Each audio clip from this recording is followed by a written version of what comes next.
Welcome back to the deep dive. We're continuing our journey through the MPP section by section. That's right. And today we're landing in Chapter 700, Examination of Applications.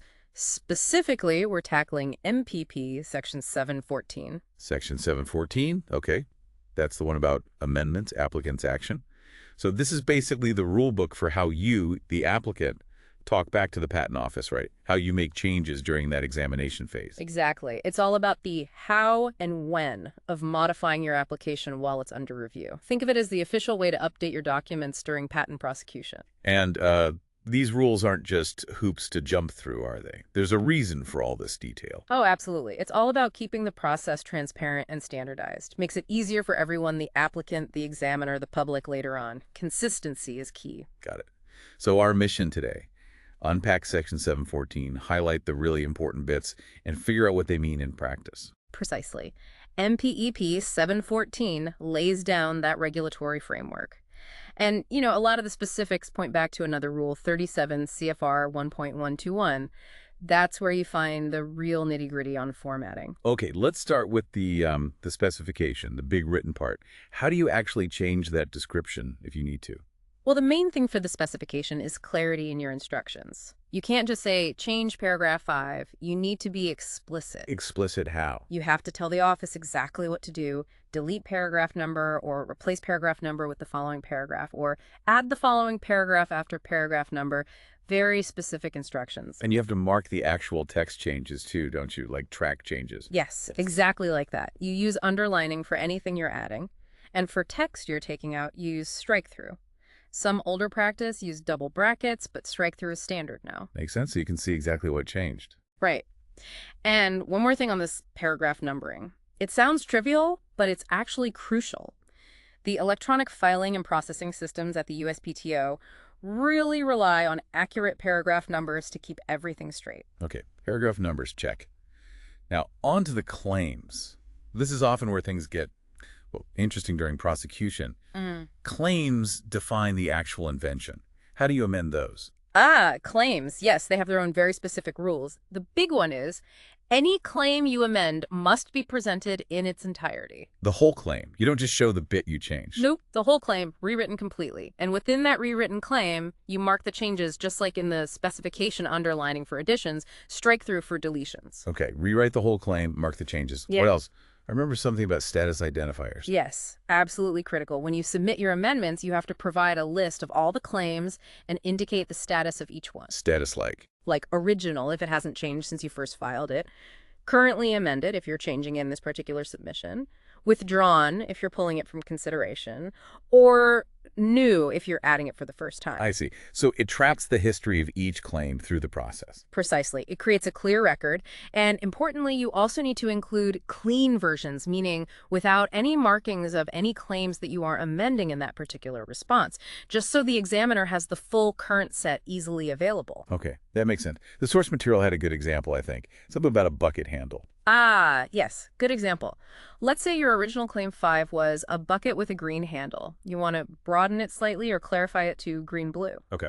Your amendment paper would list it as claim 5, currently amended, a bucket with a strike green-blue handle. See.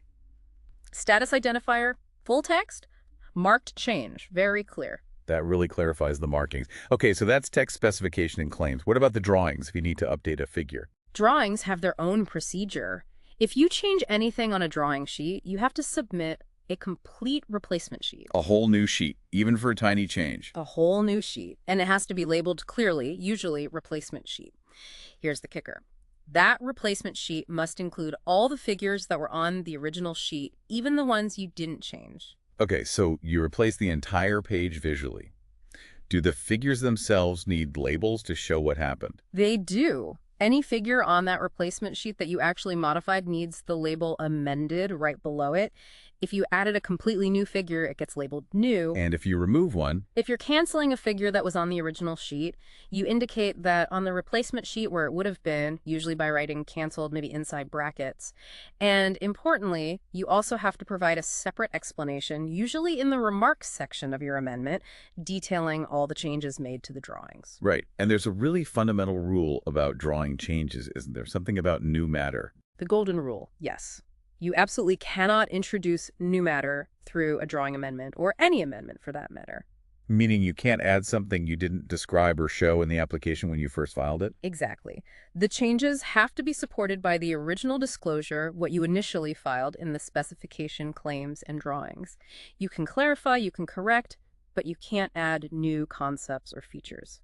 Now, it's worth pointing out, examiner's amendments, these are a bit different. These are changes the examiner makes. Right. Sometimes, usually after an agreement with the applicant, the examiner might make minor corrections or changes themselves to expedite things.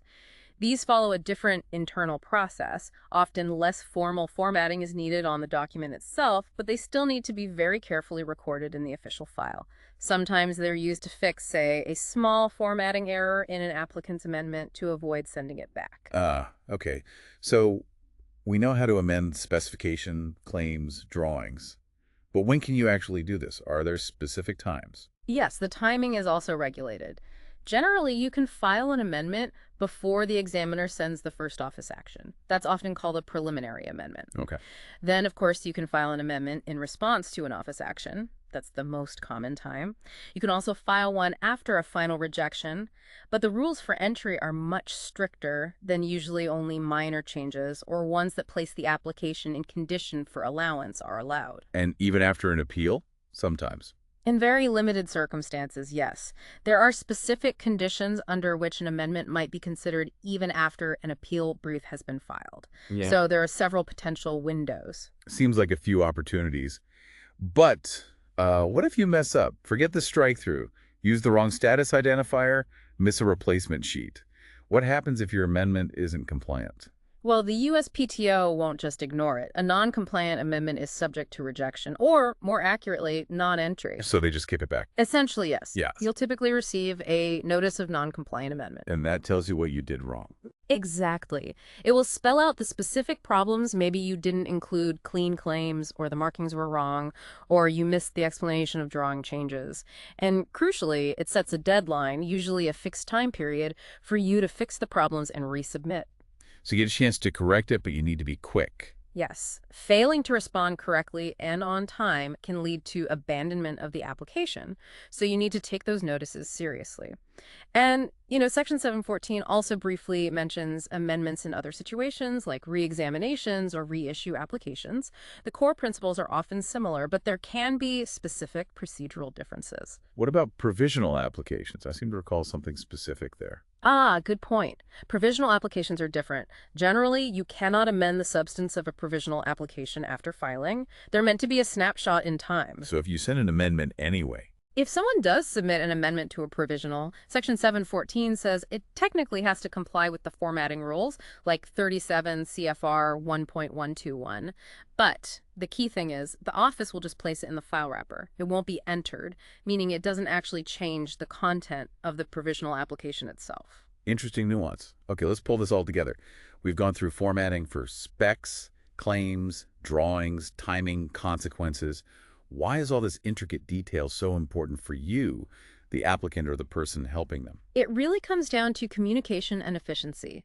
These aren't just arbitrary rules. They create a standardized language for making changes. A language everyone understands. Exactly. When amendments follow the rules, the examiner can quickly and accurately see exactly what's been changed from the previous version. It eliminates ambiguity. It helps ensure that the official record is crystal clear, and it makes the whole thing compatible with the electronic systems the USPTO uses to manage millions of documents. So following the rules actually helps your application move forward more smoothly. Definitely. It reduces delays, prevents misunderstandings, and ensures your intended changes are properly considered and recorded. It's all about clear, unambiguous communication in a pretty complex legal and technical process.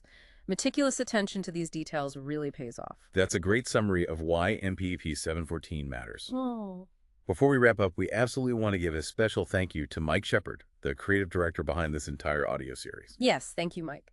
And now for the disclaimer. This summary of the MPEP was generated using AI tools, including ChatGPT and NotebookLM, and may contain errors or omissions. It is provided for general educational and informational purposes only and is not legal advice or a substitute for formal instruction.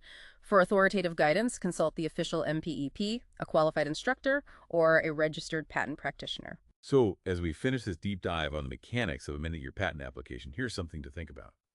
That incredible level of precision required.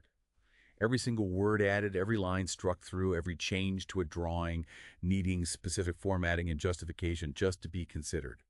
What does that level of required detail tell you about the sheer value and complexity packed into the final patent document itself, where every element carries significant legal weight? Keep diving deep.